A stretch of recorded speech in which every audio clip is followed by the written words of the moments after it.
And over the years, I've seen so many immigrants fall into this category where they have either moved permanently back to their home country. I've been in Canada for the last 10 years now. If I ever end up leaving Canada and moving back to India, then it'll be because of the following two reasons. What's up YouTube? It's Shivansh here. Welcome back to my channel. I hope you all are doing well. Recently, you must have seen on social media that there is this new trend of people or immigrants leaving Canada and moving back to their home country. Reverse migration is the term that is trending in today's Canada. And if you're someone who has recently moved to Canada or you're planning to move to Canada in the near future, then you must be naturally concerned by this and are wondering whether moving to Canada is the right decision for you or not. Now, I already have so many videos on this channel talking about whether it's worth moving to Canada or not, depending on your financial situation and exactly what you want in life. But in this video, we'll be talking about why people are leaving Canada and moving back to their home country so that you can make an informed decision for yourself. And personally, if I ever decide to leave Canada and move back to India, it'll be because of two reasons that I've mentioned later in this video. So if you want to know what those two reasons are, then make sure to watch this video till the very end.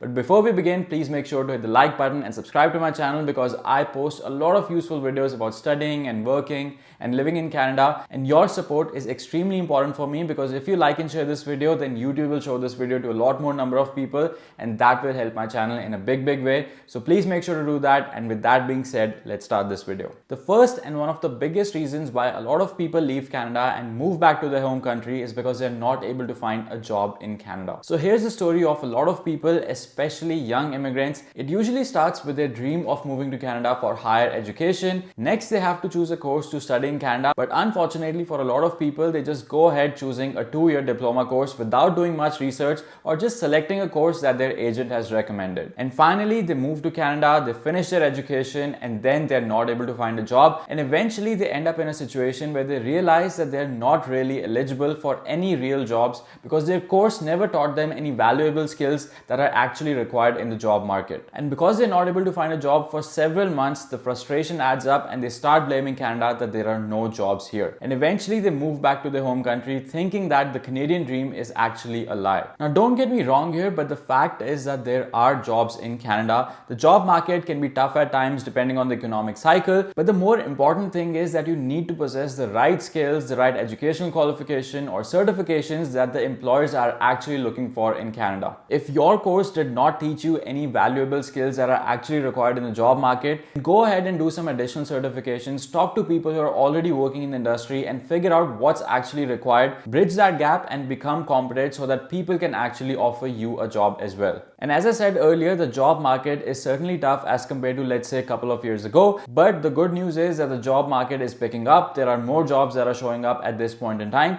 and it's expected to become better going forward. The second reason why a lot of people end up leaving Canada and going back to their home country is that Canadian PR has become very difficult now. Now, this is very unfortunate, but the truth is that it has become very difficult to clear the cutoff score in order to become eligible for a Canadian PR. And there are people in Canada who are well educated. They've spent so much money and time studying in Canada, and they also have a good amount of Canadian work experience, but unfortunately they're not able to get enough CRS points in order to qualify for a Canadian PR under any of the streams. And the most heartbreaking part is that when such people have to leave Canada because their work permit got expired or because they could not become a Canadian PR well in time. Now, this never used to be such a common reason for people to leave Canada back in the day, but number of such cases has definitely increased in the recent past, especially since Canada's immigration policies have become more stringent. So my suggestion for you will be that as soon as you get on your Canadian work permit, start thinking about your Canadian PR, figure out exactly what you need to do in order to be eligible for a Canadian PR as soon as possible, whether it's getting a specific type of job or job title, working at a specific company, industry, or even moving to a different province and getting your provincial nomination program. Figure out exactly what you need to do so that you don't end up in such a situation and you can get your Canadian PR as soon as possible. The next reason on the list is FOMO or fear of missing out. Now, FOMO is a very strange thing because when we're in India, we always think that the grass is greener on the other side, and all the problems in our life are because we're in India, we're not getting enough opportunities, and once we move to Canada, all our problems will be solved and we'll be successful overnight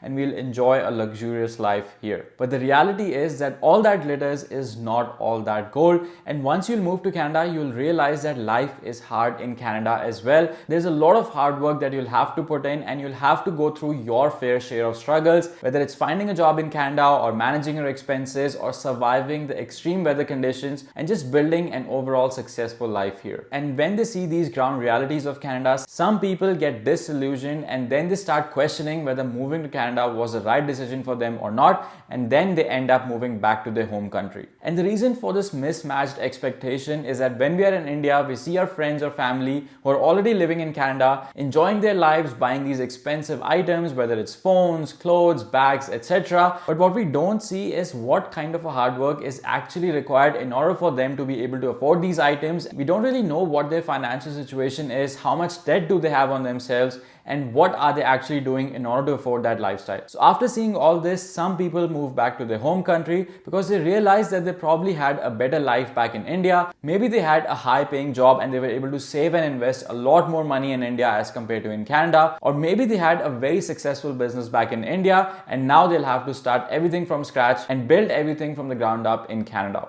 So if you're also in a confused state of mind, then make sure that you realize that moving to Canada cannot be an emotional decision for you. It has to be a very practical decision, and you have to take into consideration all the pros and cons that come with moving to Canada. Okay, so as I mentioned earlier, if I ever end up leaving Canada and moving back to India, then it'll be because of the following two reasons. Now, the first one is that Canada has become way too expensive, and this is a big pain point in today's Canada. I've been in Canada for the last 10 years now, and I've seen inflation skyrocketing, especially over the last 3 years post-COVID. Everything starting from basic necessities such as food, clothing, or housing have become extremely expensive, and buying a house in Canada has become a distant dream for most new immigrants, especially for first-time home buyers, even if they have a really good job and a really high salary. The taxes are also pretty high in Canada between GST, income tax, housing tax, etc. And as you progress in your career, your incentive to earn a higher income or get a better salary becomes even less, especially as you cross the 150K per year mark, because at that point, over 50% of your salary will be taken away from you